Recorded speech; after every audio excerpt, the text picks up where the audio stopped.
Welcome back to Bay Sunday, everyone. Building a better community. That's the mantra for our next guest. They are part of the Napa Valley Community Foundation, a nonprofit group that takes action by providing leadership and inspiring giving by linking donors to projects and causes that enrich the greater Napa Valley. They've also just looked at immigration as immigrants assimilate in the agriculture-rich North Bay, and just finished a study in immigration in Napa County. And here to chat with us about that and other things, their foundation CEO, Terrence Mulligan, and board member Melissa Rodesno. Hi, guys. Welcome. Hi, nice to meet you. Nice to have you. Thanks. Well, why don't we start with you, Terrence? Tell us what the foundation is. I kind of did it in a nutshell, Sure. but maybe you can explain to our viewers. The foundation is a nonprofit public benefit corporation built by and for the people of Napa County that effectively serves as this magic little gearbox between the donor community and the nonprofit community. And the fundamental idea is that you shouldn't need to be Bill Gates in this world to make a difference with your giving. So what we do is we pool monies from hundreds of local families and individuals, and thereby get some economies of scale around, so what should we be working on? And we focus those dollars on really relevant local projects, using the knowledge that my staff has about what's going on among the 600 some odd nonprofits that exist in Napa County. So it's sort of it's a way for local donors to engage, become informed, and get some leverage in terms of their giving.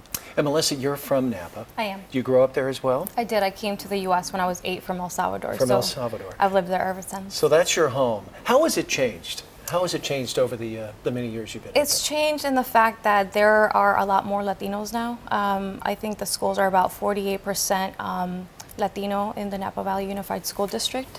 And a lot of, it's definitely shifted in the terms of the fact that communities, oh my God, can you just start over? No, keep talking. We're live to tape, so go for it. Okay, so it's changed in the fact that I've seen a lot of people come in and do more agricultural work, and there's definitely a lower middle class that is Latino. It's changing. It's really. changing. It's forever changing. I think if you ask someone in New England about Napa, they'd think about wine and all the beautiful homes and Falcon Crest and all that kind of stuff, but that's not the case, is it? It's not. I mean, when you go down Highway 29, which is the main causeway, you see all the beautiful vineyards, and but you never see the people that are actually doing the work, and that is the immigrants. And we're about 23% in Napa County now, which is a slightly lower than all of the rest of California, which is 27%.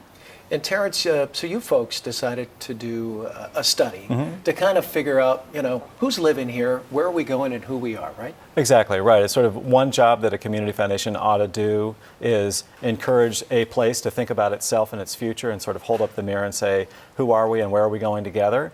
And we noticed that, number one, immigration was a really important issue for our community because community demographics have changed sharply in 20 years.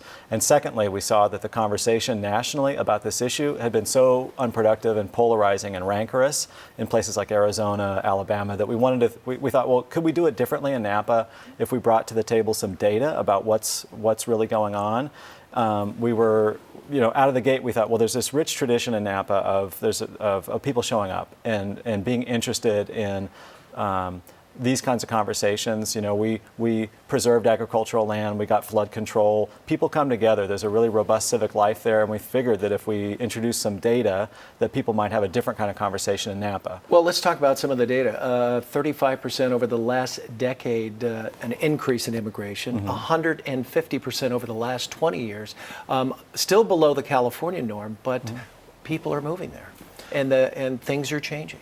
Yeah, I mean, people are moving to Napa in two waves, I would say. It's not just immigrants, it's also people who've elected to spend the second chapter of their life in Napa County. So at the very top, you have affluent empty nesters who come to Napa to enjoy the bucolic splendor of the vineyards and often have a romantic or financial interest in viticulture in some way. And then the labor force is overwhelmingly an immigrant labor force. So 73% of the folks who work in agriculture, 40% who work in manufacturing are foreign-born. 2/3 of those people are documented. They're here legally, they're green card holders or naturalized citizens. 2/3 of them have been here for 10 to 20 years or more, so they're well situated and have roots in the community and kids in the school system.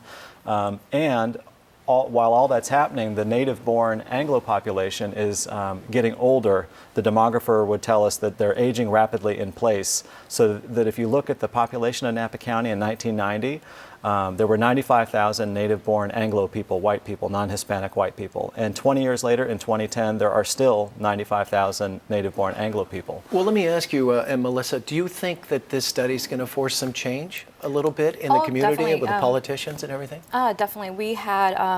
We rolled out the immigration study last Friday, and we had over 200 people attend. And so this was a community effort, and so community leaders, politicians all attended. And so this is a way for us to get the conversation started. You know, we want to be a leader in the community, and we want to have conversations with people that don't necessarily agree with immigrants living in the Valley. We also want to preach to the choir, as we say. But I think this is definitely going to create a lot of positive changes. Not only change, you talked about schools, maybe off camera, you said 40 some odd percent are Latino? 48% in, Nearly half? in the Napa Valley Unified School District are children of immigrants or first-generation Latinos. And has the Latino community embraced this study? Are they aware of it? And what's their reaction, I guess? We've received a very good reaction from the community. We still need to reach out to a couple various groups, but I've been hearing a lot of good things about it.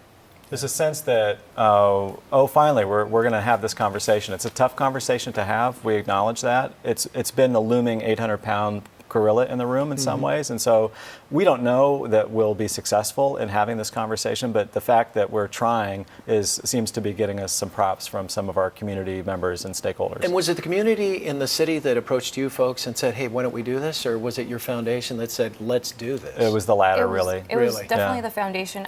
We invited a state senator from Arizona, her name is Kirsten Sinema, to attend one of our board gatherings, and she told us about how different Arizona was 20 years ago, and now it's just extremely polarized. And she came to us with a warning, you know, saying you don't want California and you don't want your Stem the community tide. to turn into what Arizona is now. So. Okay, well, we wish you folks all the best. Thanks for coming in and sharing. Thank you so much. Thank Our you, pleasure. Melissa. Appreciate Pleasure. it. Nice Yeah. to meet you both. If you'd like to get involved or find out more about the Napa Valley Community Foundation, all you got to do is go to napavalleycf.org. Stay tuned. More Bay Sunday right after the break.